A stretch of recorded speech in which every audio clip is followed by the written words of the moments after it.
What can I play you for me? I got a mridanga player for you. Sure. Mukunda Maharaj. He's very good on the mridanga. So what do we like? What are the time? What's the time? Well, you're gonna give a kirtan first, and then we're gonna have a pravachan for a half hour. Questions, and then we're gonna take prasad. Then we're gonna have more kirtan. So we'll go for Jayarada Madhava, right? Whatever you like. That's good. Sergey goes yes.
Hare Krishna.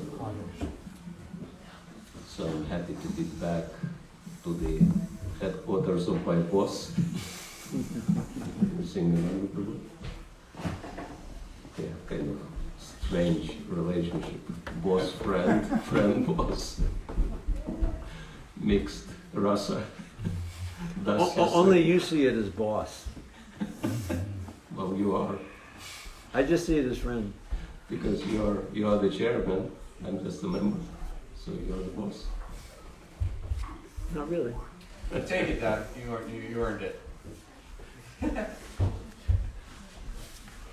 Anyway, I was actually sharing a little frustration this time when I came because Los Angeles is a huge metropolitan and I think 10 million people living in here, about 10 million people. And I think this is the only metropolitan city in the world which has one and only temple and nothing else is happening. Because New York has 3 or 4 temples, at least 3 temples.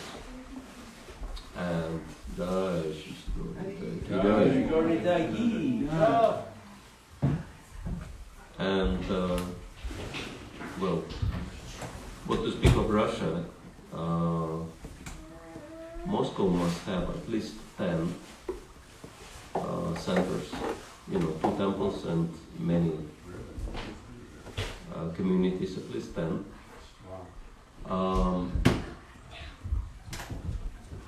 Well, it's of course capital, but even Sochi, which is I think 200,000, something like that population, very small place. It has 3 temples in Sochi. And in Crimea, Sevastopol, which is also a tiny little place, has 3 temples. And now Los Angeles has only 1. Well, I'm very happy that Nrsingananda Prabhu's house is like quite a serious preaching center. Haribol.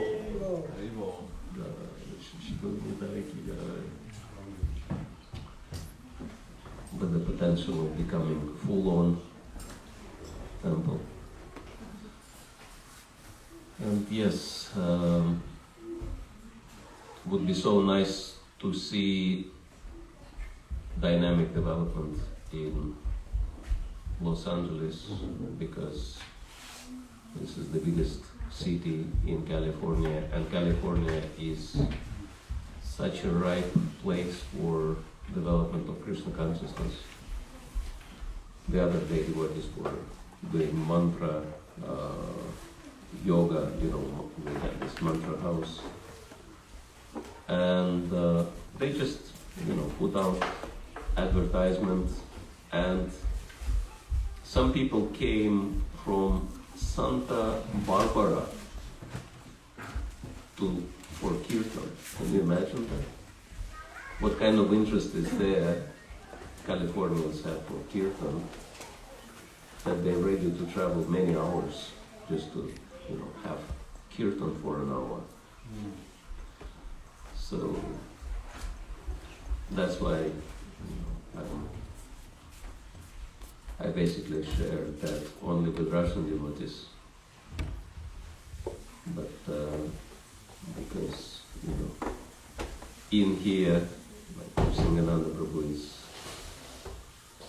very close well-wisher of mine, and so I'm sure he will understand that, the only analogy I can think of when I see Western ISKCON, especially American ISKCON, is a beggar dressed in, torn clothes, rags, dying of starvation, lying on the bags full of gold. That's the only analogy I can imagine. That it's like gold mine of amazing opportunities to do anything you want in Krishna consciousness. Go scale it up to unimaginable level, and no one is doing anything. It's like blowing my mind. In Russia, Russian Orthodox Church is against us because they have so much influence on the government. Government is also against us. Everybody's against us, and devotees are flourishing. So many programs are happening and projects are developing, unbelievable projects. And here it's all open. I mean, if you are a religion in America, you can start Google Church, you can start Flying Spaghetti Monster, and you can get tax relief from the government. You can collect crazy amount of money, you can attract anyone, you can preach anything. No one will ever try to stop you. And it's like hardly anything happening. It's so sad. And the simple reason is that Western ISKCON got stuck in the 20th century. There is no creative approach.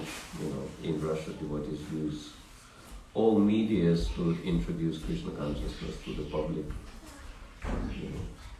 Both personal development courses, psychology, health, culture, education, you name it, right? They use everything for introducing people to Krishna consciousness. But here, it's like what was going on in the 60s and 70s, still going on, unchanged, nothing changed. Right? So the world moved on, and this ISKCON got stuck. And so, I'm really hoping that there will be at least one or two devotees who will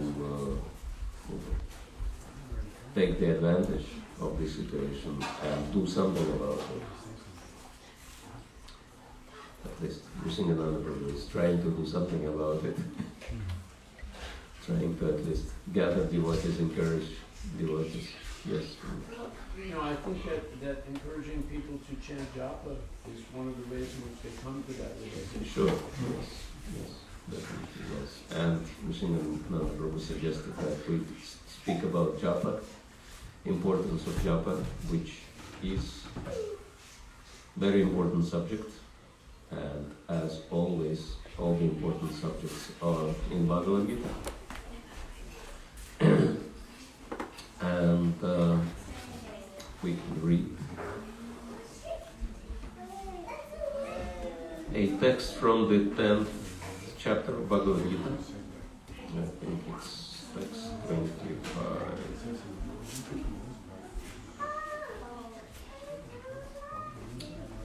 Let's chant the mantras glorifying Guru Krishna and Vaishnavas.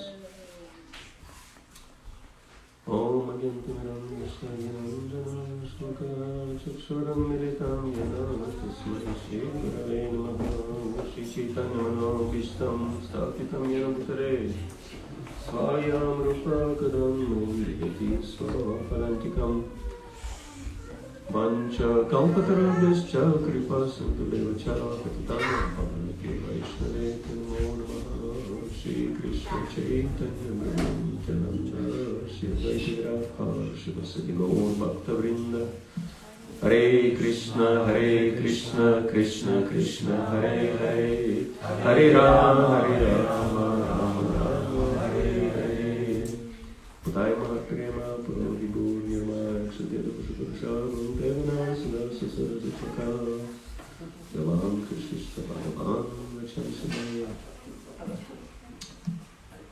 Om Namo Bhagavate Vasudevaya Om Namo Bhagavate Vasudevaya. Om Namo Bhagavate Vasudevaya. Om Namo Bhagavate Vasudevaya. Om Namo Bhagavate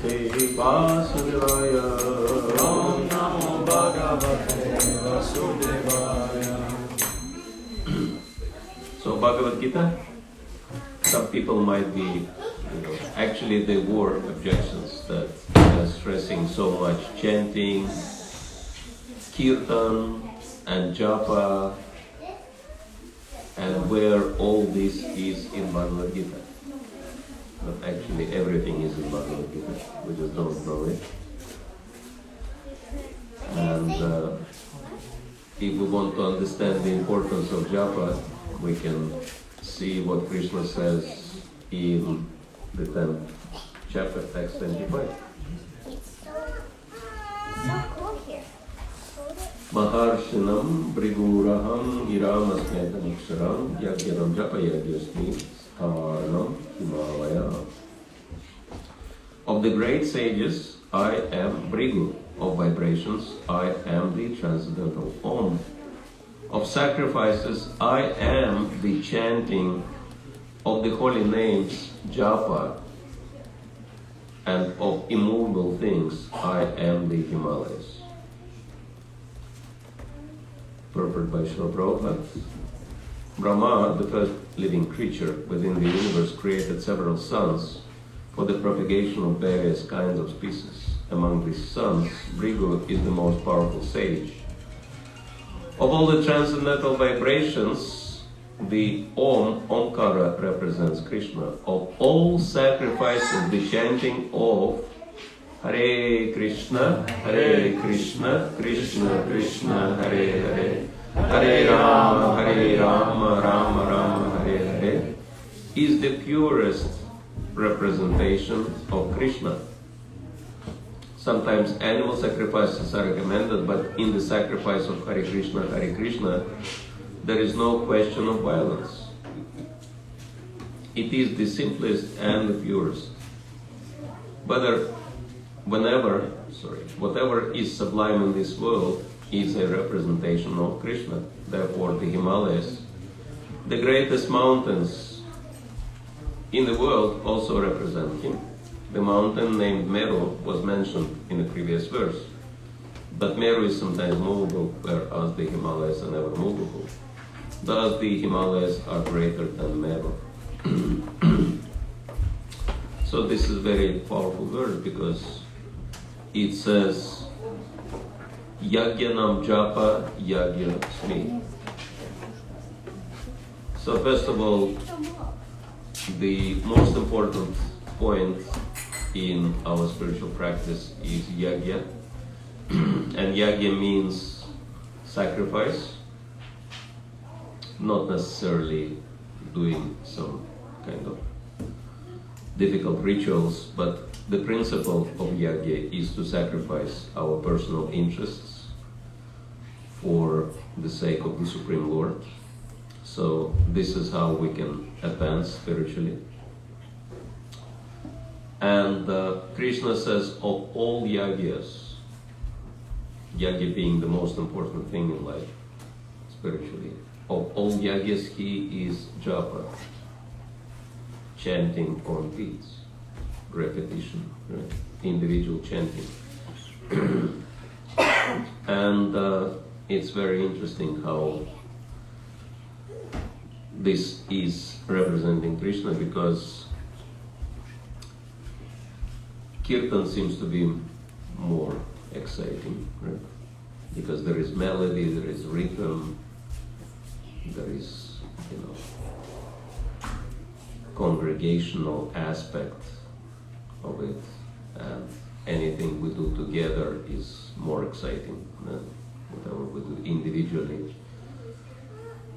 But japa is, there is no, not necessarily there is any melody or rhythm, and you are on your own. Right? So how is it representing Krishna? But when you do kirtan, you can focus on melody, you can focus on something else. You can focus on,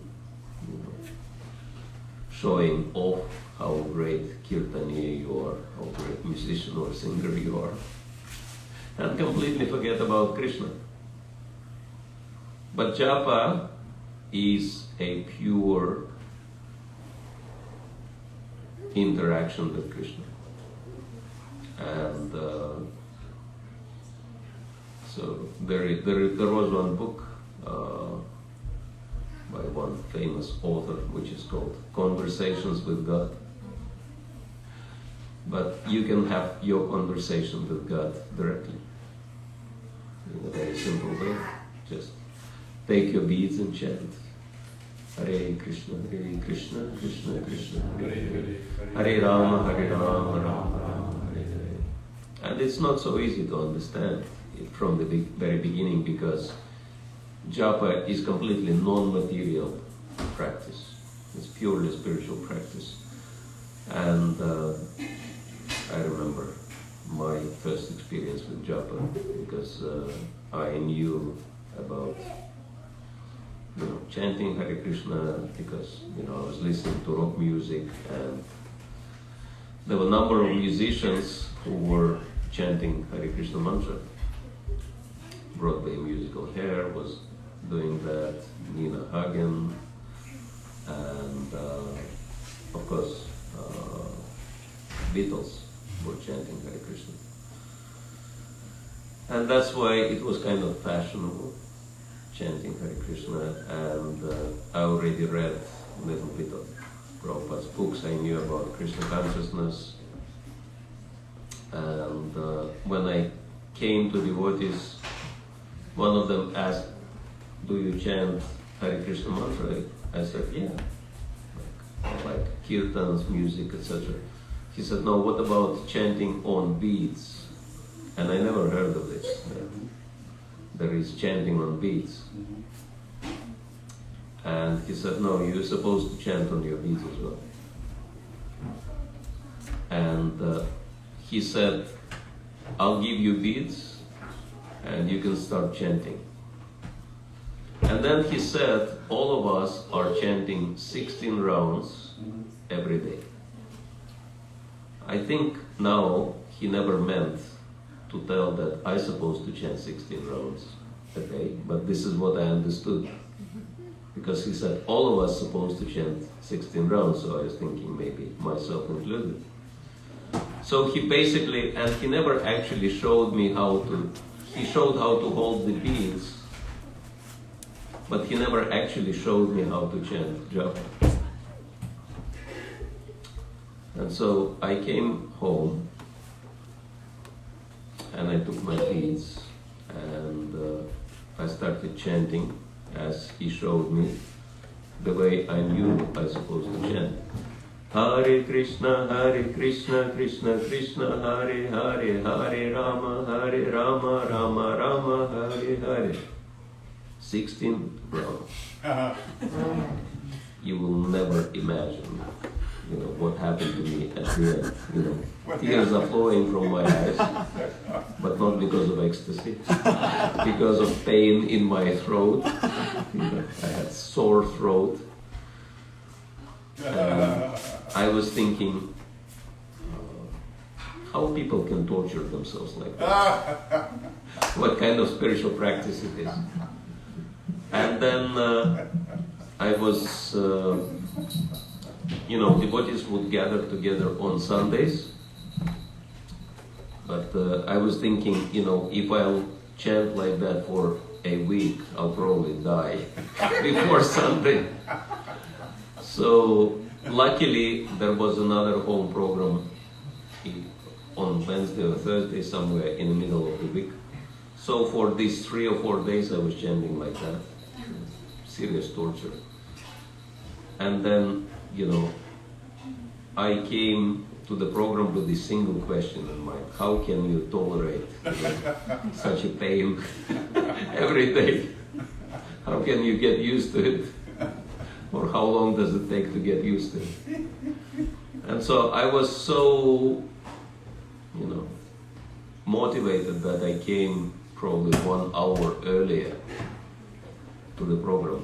And there was a host, and then there was one devotee who also came earlier, and he was actually chanting his japa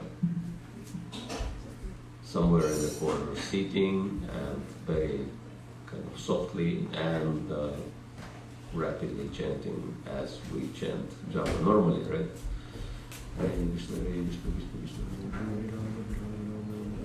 I was thinking, well, that's easy. I can also do that. And so then, that question was already solved. Krishna answered that question automatically. But it actually was japa, which I've realized was the most powerful process, because it really connects you to Krishna. When you are one-on-one with Krishna. And I can share a secret, because sometimes you might wonder, what's the meaning of the numbers, right? Like 16 rounds, 108 beats, and we know that devotees in Vrindavan, some of them they chant 64 rounds, right? Which comes to about 100,000 names, maybe about 25. What it makes. Anyway, someone can calculate that 16 rounds make 1,728 mantras. So about 25,000 names. And so 64 ounces times 4. And then if it is some devotees here chant 192 rounds every day. It takes about 21 hours a day. Quite a serious undertaking. But it's kind of mystery. Why do we have to count the names? What's the use? But yet this is stressed quite seriously in the song of Srinivasacharya, where he glorifies 6 Goswamis. It says Sankhya Purvaka, that with numerical strength, as Prabhupada would say. So why the numbers? What the numbers have to do with it? And it's also very interesting that when Srila Prabhupada came to America, he said, he spoke with Mukunda Maharaj, and he said, I want you to chant 64 rounds every day. Mukunda Maharaj said, impossible, too much. Then Prabhupada said, what about 32 rounds? That was too much also. Then he said 25. That was also rejected. Then he said, what about 16 rounds every day? And Mukunda Maharaj said, no, that's also too much. But then Prabhupada said, no, that's the bare minimum. You cannot do less than 16 rounds. Anyone was ever wondering what is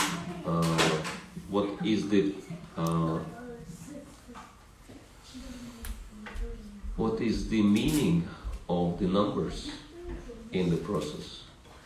Anyone ever ask yourself this question? Why do I have to count?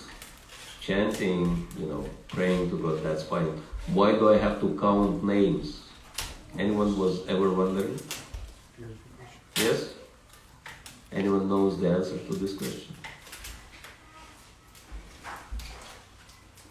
I'm probably wrong, but does it have something to do with 16, 1 and 6 is 7, and there's a spiritual vibration to the 7? Not necessarily. Oh, that's all I know. No. There is certain amount of times that you have to say the holy name over your lifespan, and that way you achieve. It's kind of close. It's kind of close to the real answer. Well, as you probably heard that whatever we do is authorized. Whatever we do is based on scriptures. And most important scriptures in Vedas are Upanishads. Upanishads are considered to be the topmost scriptures. That's why four original Vedas mostly are consisting of Upanishads. And there is one Upanishad in the Vedas which is called Kali Santaran Upanishad. And literally it means Santaran, complete deliverance. And Kali refers to Kali Yuga. So this Upanishad explains how can we counteract the influence of Kali Yuga. And it's very short. I can't remember how many verses are there. Maybe 10 or something. About 10 verses. Let me check. But it's very important because it is explaining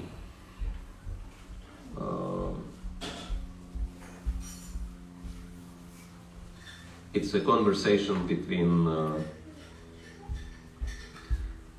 Lord Brahma and Narada Muni. And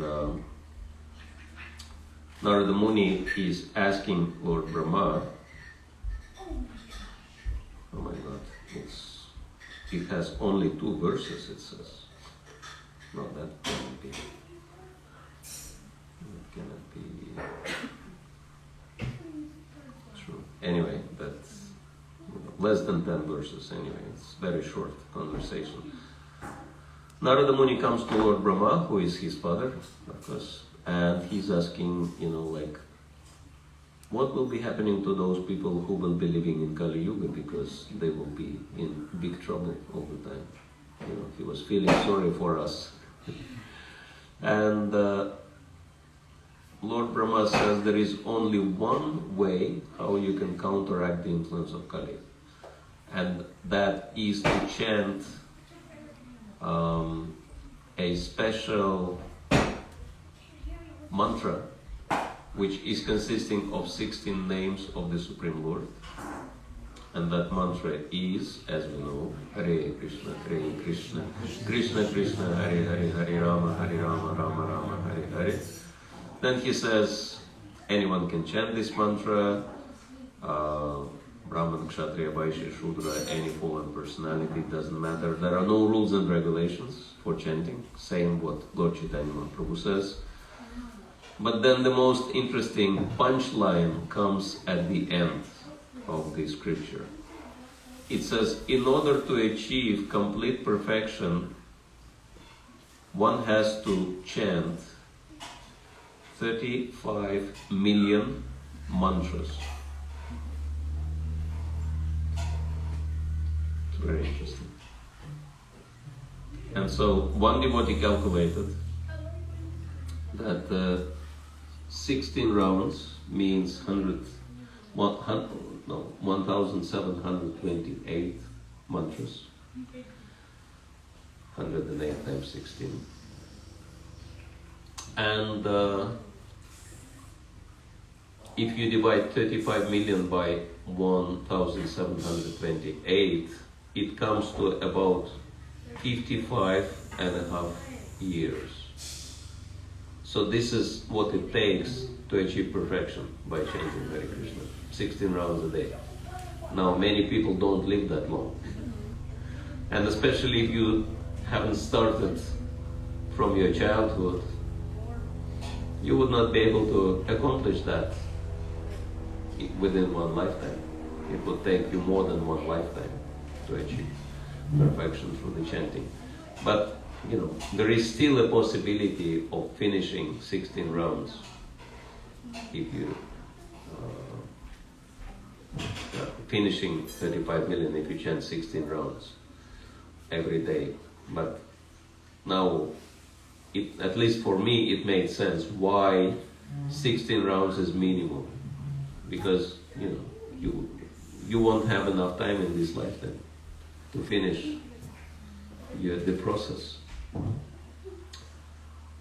And that's why Prabhupada's very famous saying is, don't waste time. If you have time, then chant Hare Krishna. So, because if you chant more, then you move quicker and you achieve your perfection much earlier in life. And it's really hard to practice Krishna consciousness while being conditioned, because there are mind and senses and a lot of obstacles. But once you hit that, finishing line, then things become much easier. So it's within our interests to achieve that goal within our lifetime. And that's why, the more we chant, the better it is for us. And plus, of course, chanting japa helps us to establish our direct relationship with God. And Srila Bhaktisiddhanta Saraswati Thakur, he was telling the story to illustrate the process of spiritual advancement. In India there are these blind wells. When people in India dig wells, they don't bother to put any borders, around the well like they do it in Russia or in Europe. These are just artesian wells, like hole in the ground, that's it. And once this well dries up, sometimes, it gets covered by grass, and then some animals or sometimes even people may fall into those wells, which does happen regularly apparently. And so he says, there was one man who fell into that dry well. And he was sitting in there and shouting for help, and someone came and threw a rope. And the man who threw a rope, he said, just grab onto the rope, I'll pull you out. But then the man in the well, he says, how do I do that? How do I put my hands around the rope? I never done that before. You have to come down and help me. But the man up there, he said, that unfortunately I wouldn't be able to do it for you. So you would have to grab onto the rope yourself, then I can pull you out. And so this story shows that you have Guru, Krishna, Vaishnavas who are ready to help us, but we have to do our part. And unless we do our part, it's like even if you walk on the street and you see tons of gold coins under your feet, you still have to make an effort to bend down and pick them up. So if you don't do your part, then no matter how much of causeless mercy is there is no chance to use it. And so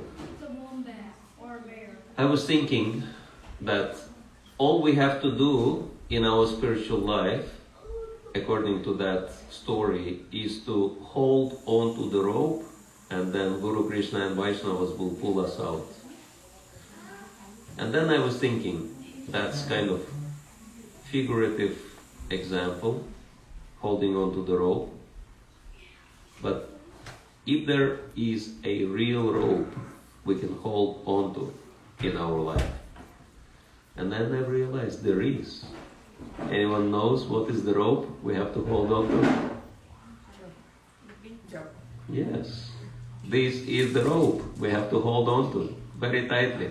And then Guru, Krishna and Vaishnavas can pull us out of our material conditioning. So that's it. If anyone has any comments, questions, complaints, suggestions, criticism. I have a question regarding you said those who chant 16 rounds a day, it will take 55 years for perfection. So what are the symptoms of for whom who did this? How can we recognize that he achieved that kind of station? What was it? Interesting question. How to recognize someone who achieved perfection? That actually is the question Arjuna asked Krishna in Bhagavad Gita, right? How do you recognize enlightened person? So instead of me trying to answer that, let's see what Krishna has to say answering this question.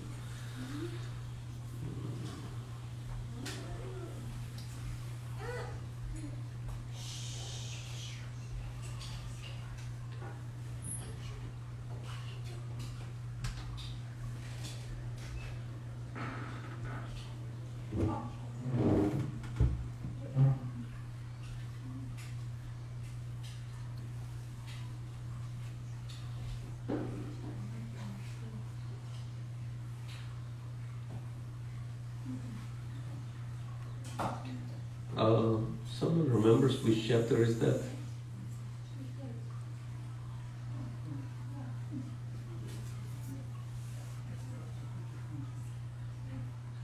Symptoms of perfection.